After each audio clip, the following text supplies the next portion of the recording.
అందరికీ నమస్తే. ఆంధ్రప్రభకు స్వాగతం. నేను మీ సంతోషి. ప్రస్తుతం మనతో ఎక్స్ సీనియర్ పోలీస్ ఆఫీసర్ అయినటువంటి రెడ్డన్ గారు మనతో పాటు ఉన్నారు.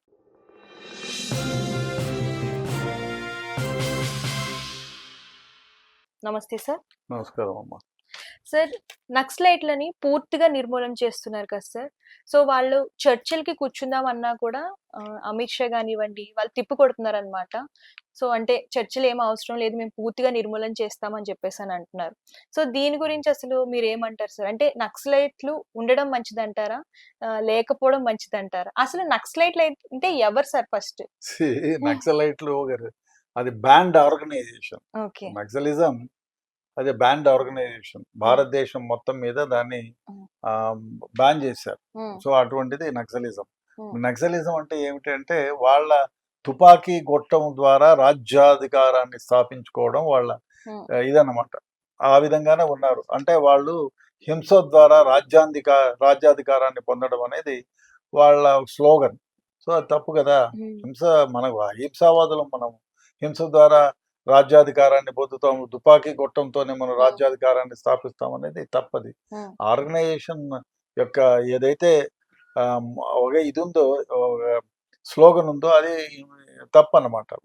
సో కాబట్టి నక్సలిజం ఎందుకంటే మీరు జనజీవన స్రవంతిలో కలిసిపోండి అని చెప్తున్నారు. అమిత్ షా కానీ, అంతకుముందున్న రాజ్యాలు కానీ, అంతకుముందు ఉన్నటువంటి రాజ్యాధికారులు కానివ్వండి, ప్రైమ్ మినిస్టర్లు కానీ అందరూ కూడా వద్దయ్యా జనజీవన స్రవంతిలో కలవండి, మీకున్న సమస్యలను, ప్రజల సమస్యలను మీరు ముందుకు తీసుకురండి, చట్టసభల్లో మీరు పాల్గొనండి.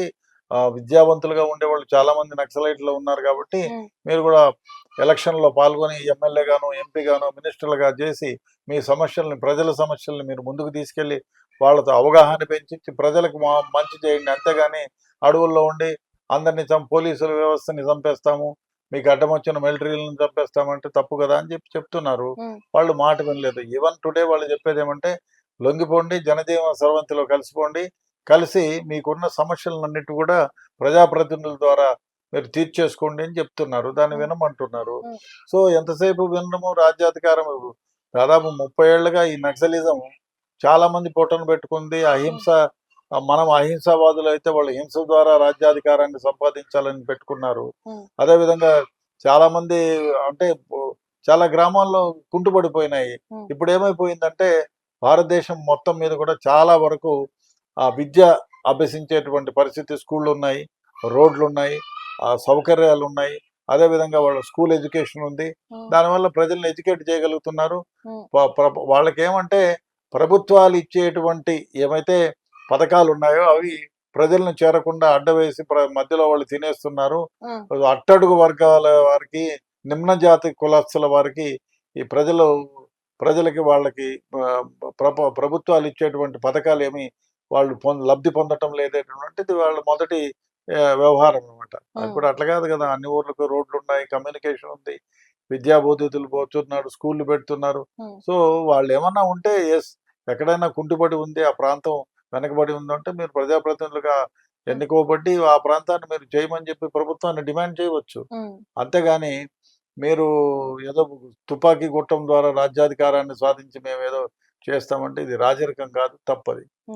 సార్ అంటే ఇప్పుడు నక్సలైట్లు ఎవరైతే ఉన్నారో వాళ్ళు చర్చలకి వస్తామన్నా కూడా, అంటే మేము కొన్ని రోజులు ఆయుధాలను ముట్టుకోము, మేము చర్చలకు వస్తామన్నా కూడా ఎందుకు ఒప్పుకోవట్లేదు సార్? ఎందుకు? మీరు చేసేది ఇప్పుడు ఇంతకాలం చేసింది 30 ఏళ్లుగా చేసింది మీరు హింసను ప్రోత్సహిస్తున్నారు. మీరు ఎవరన్నా ఇన్ఫార్మెంట్ అంటే వాడిని చంపేస్తున్నారు. ఇప్పుడు ఎందుకు పిలుస్తారు చర్చలకి? మీరు ముగింపుకు దశకొచ్చింది. ఇప్పుడు వేల సంఖ్యలో, దాదాపు 50,000 సంఖ్యలో నక్సలైట్లు ఉండేవాళ్ళు ఇప్పుడు 1000 మంది 2000 మందికి వచ్చేసారు. అందరూ లొంగిపోయారు. అదే కాకుండా ఈ కర్రెగుట్టలో ఇప్పుడు జరిగితే వర్షానికి పారామిలిటరీ ఫోర్సెస్ కొంచెం ఇబ్బంది పడుతున్నాయి. కానీ ఇప్పటికి కూడా చాలా మంది మీరు చేసిన పనుల వల్ల చాలా మంది చనిపోయి, నిన్న కూడా ఓ మహిళ చనిపోయింది. ఆమె దగ్గర నుంచి కూడా 303 వెపన్ అవి సీజ్ చేసినామంటున్నారు. కర్రెగుట్టలో కొన్ని బాంబులు కూడా స్వాధీనం చేసుకున్నాం అంటున్నారు. ఇప్పుడు ఎందుకు లొంగిపోండి, జనజీవన స్రవంతిలో కలిసిపోండి, చర్చలు ఎందుకు మీకు? ఇప్పుడు చర్చలతో సాధించేది ఏమైనా ఉందా? ఏమి లేదు కదా. మీ డిమాండ్లు ఏమైనా ఉంటే లొంగిపోయాయా, మా ప్రజలకు ఇది కావాలా, ఫలానా దేశంలో అన్యాయం జరిగింది, ఫలానా వ్యక్తులకు అన్యాయం జరిగిందని మీరు మాట్లాడొచ్చు కదా. సో అది వదిలేసి మేము చర్చలకు వస్తాం. ఇంతకుముందు రాజశేఖర రెడ్డి గారు ఉన్నప్పుడు ఎప్పుడో ఒకసారి చర్చలు పెట్టారు. ఏమైంది? ఏమి కాలే. సో ఇప్పుడు కూడా ఇంకా అంతే జరుగుతుంది. మేము తుపాకులు వదలమని. మీరు తుపాకులు వదిలేసి చర్చలకు రండి మరి. ఏమొద్దు, ఇక్కడ అన్యాయం జరిగింది అక్కడ మీరు ప్రజాప్రతినిధులుగా ఇప్పుడు ఎందుకు సీతక్క గారు ఉన్నారు.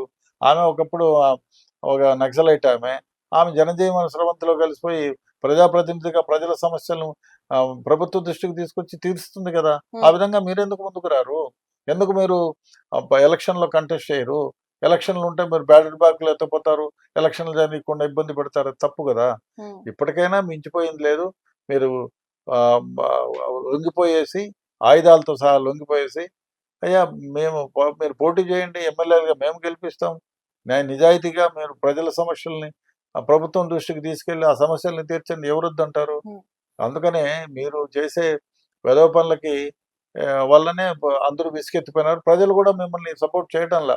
ఒకప్పుడు ఈ 30 ఏళ్ల క్రితం మిమ్మల్ని సపోర్ట్ చేశారు. సపోర్ట్ చేస్తే ఏమైంది? సో అన్యాయమే జరిగింది కాబట్టి డెఫినిట్‌గా మీరు లొంగిపోయి జనజీవన స్రవంతిలో కలిసిపోయి ప్రజలకు సమస్యల్ని మీరు తీర్చితే బాగుంటుందనేది అందరూ ఊహిస్తున్నారు. అదే జరగాలని కోరుకుంటా. అంటే ప్రభుత్వం ఏదైతే నిర్ణయం తీసుకుందో దాని ప్రకారమే నక్సలైట్‌లని పూర్తిగా నిర్మూలన చేస్తుందంటారా సార్? ఇప్పుడు మీరు తుపాకీ వదిలేసి ఇప్పుడు చాలా మంది నిన్న కూడా 1400, 1500 లొంగిపోయారు. అంతకుముందు కూడా 30 మంది లొంగిపోయారు. లొంగిపోతే ఏం చేయదు కదా! మీకేమైనా ఇబ్బందులుంటే ప్రజా ప్రభుత్వాలువి. మే మేమేం మిలిటరీ గవర్నమెంట్ కాదు కదా! మీరు ప్రజాప్రతినిధులను ఎన్నుకుంటారు. మీరు కూడా ప్రజాప్రతినిధులుగా నిలబడండి, ఎన్నుకోనివ్వండి. మీ సమస్యలు ప్రత్యేకమైన సమస్యలు ఏమి కాదు. ప్రజా సమస్యలని చెప్పుకుంటున్నారు. ప్రజా సమస్యలని ప్రజాప్రతినిధిగా ఎన్నుకోబడి మీరు ఆ దృష్టిని సాధించి ఆ ద్వారా ప్రజలను సుఖపెట్టండి. ప్రజలకు కావాల్సినవి వాళ్ళు చేరుబాటులో అయ్యేటట్టు చేరండి. అంతేగాని తుపాకీ గుట్టంతో రాజ్యాధికారాన్ని సంపాదిస్తామని చెప్పి ప్రజలందరినీ మభ్యపెట్టి చంపేస్తే, పోలీసుల్ని, మిలిటరీలని, పారామిలిటరీని చంపేస్తే మీకేమొస్తుంది? కాబట్టి ఇప్పటికైనా జనజీవన స్రవంతిలో కలిసిపోయి హ్యాపీగా మీ జీవితాలను గడపండి. ఎవరొద్దంటారు? Thank you sir.